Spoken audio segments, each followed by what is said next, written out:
terminer par cet exercice-là. Donc on a l'exercice 4. Donc l'exercice 4, on veut déterminer la valeur absolue de certaines quantités. Donc je vous rappelle que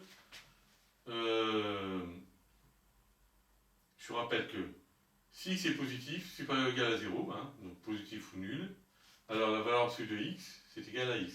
Donc autrement dit, la valeur absolue d'un non positif, c'est égal à lui-même, un non positif ou nul. Si x est négatif, alors la valeur absolue de x est égale à moins x. Autrement dit, la valeur absolue d'un nombre négatif est égale à son opposé. D'accord? Donc, pour enlever la valeur absolue, hein, ben, il faut connaître le signe de la quantité à l'intérieur de la valeur absolue. Ok? Donc, ici, par exemple, valeur absolue de moins 6,04. Moins 6,04 est négatif. Hein? Donc, la valeur absolue de moins 6,04, c'est égal à l'opposé de moins 6,04. Et l'opposé de moins 6,04, c'est 6,04. Alors, on peut l'écrire de deux manières, on peut l'écrire comme ça. Enfin, l'opposé de moins 6,04, c'est ça. Moins 0,04. Donc, ça fait 6,04. Voilà. On peut passer directement de là à là. D'accord? Il suffit d'enlever le signe moins. Pour la deuxième, donc on veut la valeur absolue de 3 quarts moins 5 demi. Alors 3 quarts moins 5 demi, ça se calcule. Hein. On a une différence de deux fractions. La fiche de cours que je vous ai donnée dit que pour faire la différence de deux fractions, il faut mettre les fractions sous le même dénominateur. Donc ici, je vais multiplier le dénominateur 2 par 2. Comme ça, j'aurai 4 partout. Si je multiplie ici par 2, je multiplie hein, le numérateur par 2. Également, donc je vais trouver que cette différence est égale à 3 moins, alors 5 fois 2 ça fait 10 sur 4. 3 moins 10 est égal à moins 7, donc ça fait valeur absolue de moins 7 quarts. Moins 7 quarts est un nombre négatif, donc sa valeur absolue est égale à l'opposé de moins 7 quarts, qui nous fait 7 quarts. D'accord? Donc, on a valeur absolue de 3 quarts, c'est bien des traits droits, hein, moins 5 demi, égale à 7 quarts. Alors maintenant, on veut calculer la valeur absolue. Alors, on va enlever la valeur absolue, hein, pour valeur absolue de moins 1 plus pi. Alors, pi, c'est environ égal à 3,14. Hein. Moins 1 plus 3,14, ça va donner un nombre positif. Donc on peut dire que moins 1 plus pi est positif. D'accord? Donc, l'intérieur de la valeur absolue là est positif. Donc, la valeur absolue de moins 1 plus pi, c'est égal à lui-même. Donc moins 1 plus pi. C'est fini. D'accord? Ensuite, quatrième. Ici, j'ai valeur absolue de 1,5 fois pi. D'accord?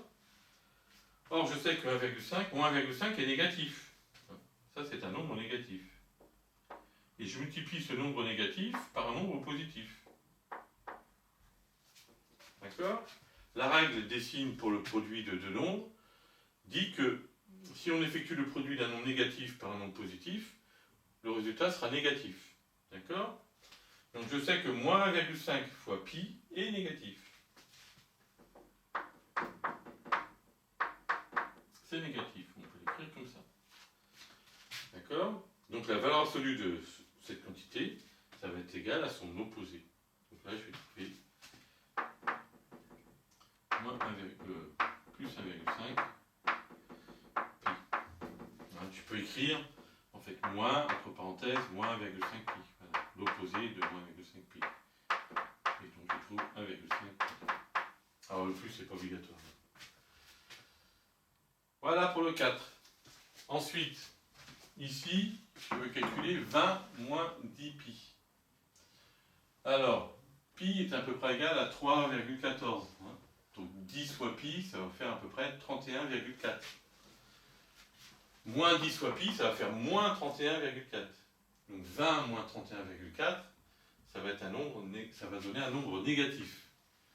Donc, 20 moins 10 pi, je peux dire, je ne connais pas le résultat exact, mais je peux dire que 20 moins 10 pi est négatif.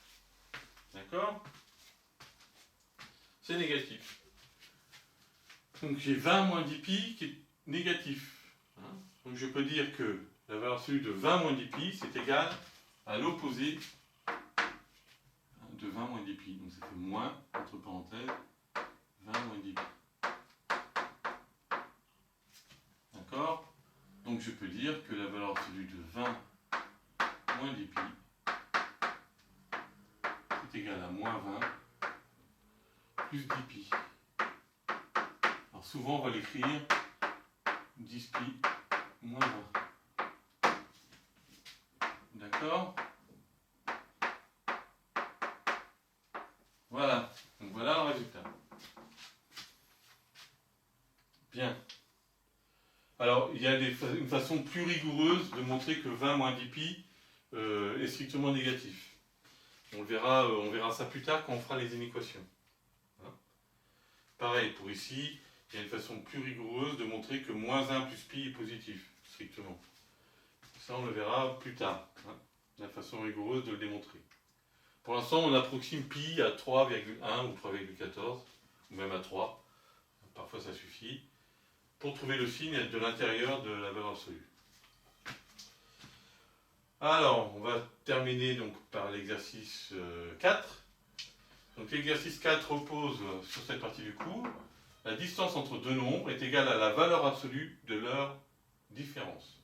D'accord? Donc par exemple, si je veux calculer la distance entre moins 7 et 14, eh bien je fais la valeur absolue de la différence entre les deux nombres. Donc je fais soit moins 7 moins 14, ou soit 14 moins 7. C'est pareil, ça va nous donner le même résultat. Donc, je calcule la valeur absolue de moins 7 moins 14 ici. Moins 7 moins 14 est égal à moins 21. La valeur absolue de moins 21, c'est égal à 21. Donc je peux dire que la distance entre moins 7 et 14 est 21. D'accord? Ensuite, pour la question 2, j'ai un point A qui est d'abscisse moins 5 et un point B qui est d'abscisse moins 11. Et je veux la valeur de la distance entre A et B. Alors AB, c'est la distance entre les deux nombres. Hein. Donc AB, c'est la valeur absolue de la différence entre les deux nombres. Donc ça, c'est la valeur absolue de moins 5 moins 11. Et moins 5 moins 11, c'est égal à moins 5 plus 11. En effet, vous avez appris, je crois que c'est en 5e ou en 4e, que soustraire un nombre relatif revient à ajouter son opposé. Donc soustraire moins 11 revient à ajouter l'opposé de moins 11, donc ajouter 11. Alors moins 5 plus 11 est égal à 6, donc je peux dire que AB est égal à la valeur absolue de 6. Donc conclusion, la distance AB est égale à 6. Voilà. Ensuite, celui-là, je l'ai fait très vite. Hein. Il fallait calculer la distance entre 11,3 et 4,5. Donc ça correspond à la valeur absolue de la différence entre 11,3 et 4,5. Et je trouve 6,8. Ensuite, je veux la valeur exacte de la distance entre moins pi et 4,5. Donc là, j'ai fait, vous voyez, la valeur absolue, donc la distance entre moins pi et 4,5. J'ai calculé la valeur absolue de la différence entre 4,5 et moins pi. Parce que le calcul est plus facile. Si j'avais voulu faire le contraire, ça m'aurait donné valeur absolue de moins pi moins 4,5. D'accord? Comme moins pi moins 4,5, c'est un nombre négatif, j'aurais trouvé que ça, et c'est égal à l'opposé de moins pi moins 4,5. Donc, et ça, c'est l'opposé, ça nous fait pi plus 4,5. Alors en faisant ce calcul-là, en faisant la différence entre 4,5 et moins pi, le calcul est plus facile parce que je trouve que 4,5 moins pi, c'est égal à 4,5 plus pi. Et 4,5 plus pi est positif. Donc la valeur absolue de 4,5 plus pi, c'est égal à lui-même. Donc je trouve que la valeur exacte de la distance entre moins pi et 4,5, c'est 4,5 plus pi. Et si je veux la valeur approchée au dixième, bah, j'arrondis alors la valeur de pi au dixième, c'est-à-dire que je remplace pi par 3,1, et je trouve que la valeur approchée au dixième de la distance entre 4,5 et moins pi est 7,6. Voilà, donc au contrôle, vous aurez des exercices qui ressemblent à ça, et aussi vous aurez 2 développements à faire, hein, en utilisant la double distributivité, et vous aurez 2 factorisations à faire. D'accord? Alors ce sont des factorisations où il y a un facteur commun. Donc on n'utilisera pas les égalités remarquables, par exemple. Voilà.